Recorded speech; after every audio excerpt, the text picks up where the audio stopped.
Hello dears, എല്ലാവരും സുഖമായിട്ടിരിക്കണമെന്ന് വിചാരിക്കുന്നു. അപ്പോൾ നമ്മൾ ഇന്ന് ചെയ്യാൻ പോകുന്നത് വളരെ ഈസി ആയിട്ട് ഉണ്ടാക്കാൻ പറ്റുന്ന ഒരു വട്ടയപ്പത്തിൻ്റെ റെസിപ്പിയാണ്. അപ്പോൾ ഇതിന് വേണ്ടി നമ്മൾ അരി കുതിർക്കി അരക്കി ഒന്നും തന്നെ വേണ്ട. സാധാരണ വറുത്ത അരി പൊടി വെച്ചിട്ട് തന്നെ നമുക്ക് ഈ ഒരു വട്ടയപ്പം ഉണ്ടാക്കിയെടുക്കാൻ പറ്റും. അപ്പോൾ ഭയങ്കര സിമ്പിളായിട്ടാണ് ചെയ്യണത്. അപ്പോൾ നമുക്ക് നേരെ റെസിപ്പിയിലോട്ട് പോകാം. അപ്പോൾ അതിന് വേണ്ടി നമ്മൾ ആദ്യം തന്നെ ഒരു 3/4 കപ്പ് അവിൽ ഒന്ന് കുതിർക്കണില്ല, ജസ്റ്റ് ഒന്നിങ്ങനെ കഴുകിയെടുക്കുകയാണ്. വെള്ളത്തിലൊഴിച്ച് അപ്പം തന്നെ ഇതൊന്ന് കഴുകിയെടുക്കുകയാണ്. അപ്പോൾ ഇത് പ്രത്യേകം പറയാനൊരു കാര്യമുണ്ട്. ഇതെൻ്റെ നാത്തുംകുട്ടിയാണ് ഇപ്പോൾ ഇത് ചെയ്യുന്നത്, പുള്ളിക്കാരുടെ റെസിപ്പിയാണ്. അപ്പോൾ 1 കപ്പ് വറുത്ത അരിപ്പൊടി എടുത്തിട്ടുണ്ട്. നമ്മൾ സാധാരണ അരിപ്പൊടി മറ്റേ പത്തിരിക്കൊക്കെ എടുക്കുന്നത്. പിന്നെ അതിലേക്ക് ഒരു 3/4 കപ്പ് തേങ്ങ ചിരകിയത് എടുക്കുന്നുണ്ട്.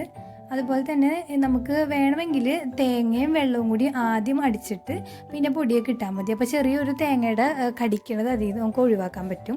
അപ്പോൾ പിന്നെ നമ്മളിതിലേക്ക് ഒരു 1/2 കപ്പ് പഞ്ചസാരയും 1/2 ടീസ്പൂൺ ഈസ്റ്റ് ചേർത്ത് കൊടുത്തിട്ടുണ്ട്. പിന്നെ നമ്മൾ നേരത്തെ കഴുകി എടുത്തിട്ടുണ്ടായിരുന്ന ആ കട്ടി കുറഞ്ഞ വെളുത്ത അവിലാണിത്. കഴുകി വരുമ്പോൾ ഇതുപോലെ ആവും. അപ്പോൾ നമ്മൾ നേരത്തെ കുതിർത്തേണ്ട ആവശ്യമൊന്നുമില്ല. പിന്നെ ഒരു 3 ഏലക്കായ ഇട്ട് കൊടുത്തിട്ടുണ്ട് കേട്ടോ അതിലേക്ക്. അപ്പോൾ ഇത്രയാണ് നമ്മൾ ചേർത്ത് കൊടുത്തിട്ടുള്ളത്. ഇനി ആവശ്യത്തിനുള്ള വെള്ളം ഒഴിക്കുക, അതുപോലെ തന്നെ ഉപ്പ് ഇട്ടിട്ട് നമുക്ക് നന്നായിട്ട് അടിച്ചെടുക്കണം. അപ്പോൾ വെള്ളത്തിൻ്റെ അളവ് നമ്മൾ പറയണില്ല, അത് ഓരോ പൊടിയുടെയും വറവ് അനുസരിച്ചിരിക്കും. അടിച്ച് കഴിയുമ്പോൾ ഉണ്ടാവുന്ന ഒരു കൺസിസ്റ്റൻസി എന്നെ കാണിച്ചു തരാം. അപ്പോൾ നമ്മൾ ഏലക്കായക്ക് പകരം ഏലക്കായുടെ പൊടി ഇടുകയാണെങ്കിൽ കുറച്ചും കൂടി നന്നായിരിക്കും കേട്ടോ. അങ്ങനെയാണെങ്കിൽ ഒരു 1/2 ടീസ്പൂണിന് താഴെയായിട്ട് ഇട്ടാൽ മതി. അപ്പോൾ നമ്മൾ അടിച്ച് വന്നപ്പോൾ ഇതാ ഇതുപോലെ അടിച്ചെടുത്തിട്ടുണ്ട്. അപ്പോൾ ഏലക്കായ ഇട്ടുകൊണ്ട് ചെറിയ ചെറിയ ഏലക്കായുടെ പീസൊക്കെ അതിൽ കാണും. ഇനി നമുക്കിതൊന്നും മൂടി വെക്കണം.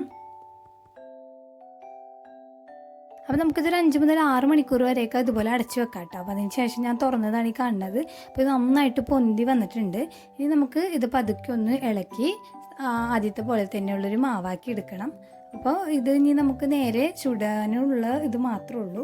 അപ്പോൾ വട്ടയപ്പം എന്ന് പറയുമ്പോൾ നല്ല സോഫ്റ്റ് ആയിരിക്കും. അതുപോലെ തന്നെ അതിൻ്റെ മധുരം എന്ന് പറയുന്നത് നമ്മുടെ ഇഷ്ടത്തിന് ചേർക്കാം കേട്ടോ. അപ്പോൾ ഇത് അത്യാവശ്യം ഒരു മീഡിയം മധുരത്തിലാണ് നമ്മൾ ഉണ്ടാക്കിയിട്ടുള്ളത്. ഇനിയിപ്പോൾ ഇതുപോലെ എന്തെങ്കിലും ഒരു പാത്രത്തിൽ, ഞാനിപ്പോൾ ഒരു എന്താ പറയുക കേക്ക് ടീനാണ് എടുത്തിട്ടുള്ളത്.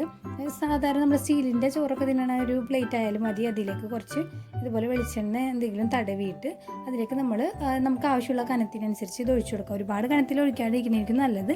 ഇനി അടച്ചു വെച്ച് വേവിക്കുക. അപ്പോൾ വേവണ സമയം നമുക്ക് പറയാൻ പറ്റില്ല. തുറന്നിട്ട് നമുക്ക് ശരിക്കും നമ്മൾ ഇങ്ങനെ തൊട്ട് നോക്കുമ്പോൾ നമ്മുടെ കയ്യിൽ മാവാകത്ത ഒരു പാകമാകുമ്പോൾ നമുക്ക് ഓഫ് ചെയ്യണം. അപ്പോൾ ഒരു 15 മിനിറ്റിന് ഉള്ളിൽ തന്നെ അത് വെന്ത് കിട്ടും കേട്ടോ. പിന്നെ അത് തണുത്ത് കഴിഞ്ഞപ്പോൾ നമ്മൾ ഇതുപോലെ കിട്ടിയിട്ടുണ്ട്. നമ്മൾ ഇത്രയും കട്ടിയിൽ ഉണ്ടാക്കിയിട്ടുള്ളൂ കേട്ടോ. ഇതിലും വേണമെങ്കിൽ ഇതിനേക്കാൾ കുറച്ചുകൂടി കട്ടി കൂട്ടാം, പക്ഷെ ഒരുപാട് കൂടാതിരിക്കുന്നതായിരിക്കും നല്ലത്. ഇനിയിപ്പോൾ ഇതിൻ്റെ മേലെ നമുക്ക് കാഷ്നട്ടോ കിസ്മിസോ അങ്ങനെ എന്തെങ്കിലുമൊക്കെ വെച്ച് ഉണ്ടാക്കാം. ഇതിപ്പോൾ പ്ലെയിനായിട്ട് ഉണ്ടാക്കിയതാണ്. അപ്പോൾ ഇനി നമ്മൾ അടുത്ത ഒരെണ്ണം കൂടിയും ഒഴിച്ചിട്ടുണ്ട്. അതിൽ കുറച്ച് കിസ്മിസൊക്കെ ഇട്ട് കൊടുത്തിട്ടുണ്ട്. അപ്പോൾ അത് അതും റെഡി ആയിട്ടുണ്ട് കേട്ടോ. ഇനിയിപ്പോൾ ഇതും നമ്മൾ അരിക്കൊക്കെ ഒന്ന് പിടിച്ച് ഇതിൽ നിന്ന് നമുക്ക് മാറ്റാം. അപ്പോൾ ഇത്രയേ ഉള്ളൂ. ഒട്ടും തന്നെ എഫേർട്ട് എടുക്കാതെ, അരി കുതിർക്കാതെ അരക്കാതെ ഒക്കെ നമുക്ക് ഈ ഒരു വട്ടയപ്പം ഉണ്ടാക്കിയെടുക്കാൻ പറ്റും. അപ്പോൾ ഈ ഒരു റെസിപ്പി പോലെ നിങ്ങൾ ചെയ്തിട്ടില്ലെങ്കിൽ ചെയ്ത് നോക്കിയിട്ട് ഫീഡ്ബാക്ക് അറിയിക്കണം. നമ്മളിവിടെ ഇടയ്ക്ക് ചെയ്യാറുള്ളൊരു റെസിപ്പിയാണിത്. നാത്തുംകുട്ടി തന്നെയാണ് എപ്പോഴും ഉണ്ടാക്കാറുള്ളത്. അപ്പോൾ ഇനി നമുക്ക് പുതിയൊരു വീഡിയോയിൽ കാണാം കേട്ടോ. അതുവരേക്കും ബൈ ബൈ.